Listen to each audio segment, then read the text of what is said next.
ഇപ്പൊ ചെറിയുടെ ആൺമക്കൾ എന്ന് പറയുന്ന സിനിമയില് ഹീറോ ആണ്.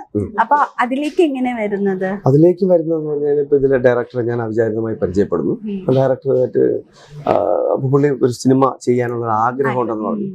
അപ്പൊ ഞാനിങ്ങനെ സൗഹൃദത്തിന്റെ പേരിൽ ഇങ്ങനെ സംസാരിച്ചു വന്ന പുള്ളി ചെയ്യാൻ പോകുന്ന സിനിമയെ കുറിച്ച് പറഞ്ഞു. ഇതാണ് ക്യാരക്ടർ എന്ന് പറഞ്ഞത്. അപ്പൊ ഞാൻ സ്വാഭാവികമായിട്ടും ആക്ടിങ് പഠിച്ചതൊക്കെ കൊണ്ട് ഞാൻ ഈ ക്യാരക്ടർ എനിക്ക് ഭയങ്കര ഇഷ്ടപ്പെട്ടു. ഞാൻ അതിൽ ക്യാരക്ടർ ഇൻപുട്ടർ എന്നുള്ളതിൽ ഞാൻ പറഞ്ഞു അയാളുടെ ഇമോഷൻസ് ഇങ്ങനെയൊക്കെ ആയിരിക്കില്ലേ എന്നുള്ള ചില സജഷൻസ് ഒക്കെ ചോദിച്ചു. എന്നിട്ട് ഞാൻ ചോദിച്ചു, നിങ്ങളിപ്പോൾ പടം ചെയ്യാൻ പോലെ അതൊരു ചെറിയൊരു വേഷം എനിക്ക് തരില്ലേ എന്ന് പറഞ്ഞപ്പോഴേക്കും ജിജോ തന്നെ എന്നെ വിളിച്ചു. പിന്നെ നമ്മൾ സംസാരിച്ചു. കുറേ ദിവസം നമ്മളിങ്ങനെ സംസാരിക്കാമായിരുന്നു.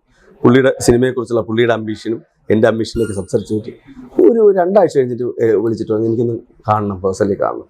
അപ്പോൾ ഇവിടെ കാണാം, ചൈത്രത്തിൽ കാണാം. ചൈത്രത്തിൽ കണ്ടു, അവിടുത്തെ റെസ്റ്റോറൻറ്റിൽ സംസാരിച്ചിട്ട് പറഞ്ഞു, എൻ്റെ ജെറിയാവാൻ നിങ്ങൾക്ക് പറ്റുമില്ല. അപ്പം ഞാൻ ഈ സമയം ഒരു 2 മാസത്തോളം ഞാൻ ജെറിയായിട്ട് ട്രാവൽ ചെയ്യുന്നുണ്ട്.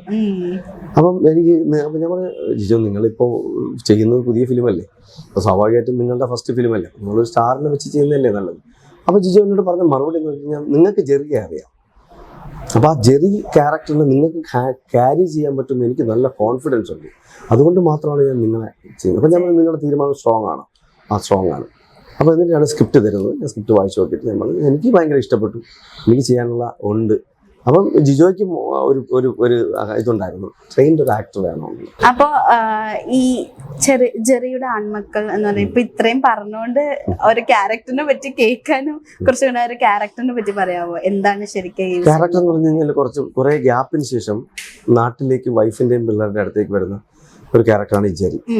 ഈ ജെറി അവിടെ മുതൽ ജെറിയുടെ ട്രാവലിന്റെ ഒപ്പമാണ്, ജെറിയുടെ മാനസികമായ ട്രാവലാണ് ഈ സിനിമ. അയാൾ അനുഭവിക്കാൻ പോകുന്ന കാര്യങ്ങളാണ് സിനിമയുടെ ഇമോഷൻ. അയാൾ ക്രൈസിസിലൂടെയാണ് പോകുന്നുണ്ടെങ്കിൽ സിനിമയും ക്രൈസിസിലാണ്. അയാൾ ഫണ്ണിലൂടെയാണ് പോകുന്നുണ്ടെങ്കിൽ സിനിമയും ഫണ്ണിലാണ്. അയാൾ ഭീകരമായ മെന്റൽ ട്രോമയിലാണ് പോകുന്നതെങ്കിൽ സിനിമയും ട്രോമയിലാണ്. അങ്ങനെയാണ് സിനിമയുടെ പോക്ക്. പക്ഷെ എന്നാൽ ഇതിനകത്ത് വരുന്ന ക്യാരക്ടേഴ്സിന്റെ ഇൻഡിവിജ്വാലിറ്റിയും ആ ക്യാരക്ടേഴ്സിന്റെ ഓരോരുത്തരുടെയും ഐഡന്റിറ്റിയും ഭയങ്കര ഹ്യൂജാണ്. അപ്പോൾ വൈഫിന്റെ ക്യാരക്ടർ ചെയ്യുന്ന ക്ലാരയുടെ ക്യാരക്ടർ, അത് ഈ ജെറിയുടെ ക്യാരക്ടറിനോളം പ്രാധാന്യം ആ ക്യാരക്ടറിനുണ്ട്. അത്രയും ഹ്യൂജാണ് ആ ക്യാരക്ടർ. അതുകൊണ്ട് ഇതൊരു സിനിമ എന്നുള്ള നിലയിൽ ഇപ്പോൾ ഒരു നമ്മളെയൊക്കെ പോലുള്ള ആൾക്കാർ ചെയ്തു എന്ന് പറഞ്ഞിട്ട് ഒരിക്കലും ഈ സിനിമയെ നിങ്ങൾ അണ്ടർഗ്രേഡ് ചെയ്ത് കാണരുത് എന്ന് എനിക്ക് റിക്വസ്റ്റാണ്. കഴിയുമെങ്കിൽ നിങ്ങൾ ഈ സിനിമയെ നല്ല ഒരു സിനിമ എന്നുള്ള നിലയിൽ അതിനകത്ത് അഭിനയിച്ചിരിക്കുന്നത് ചെറിയ ആക്ടേഴ്സോ വാല്യൂ ഇല്ലാത്ത ആൾക്കാരൊക്കെ ആയിരിക്കും. സിനിമ ആണെന്ന് നിങ്ങൾക്ക് തോന്നില്ല കേട്ടോ, അത് ഞാൻ പറയുന്നു.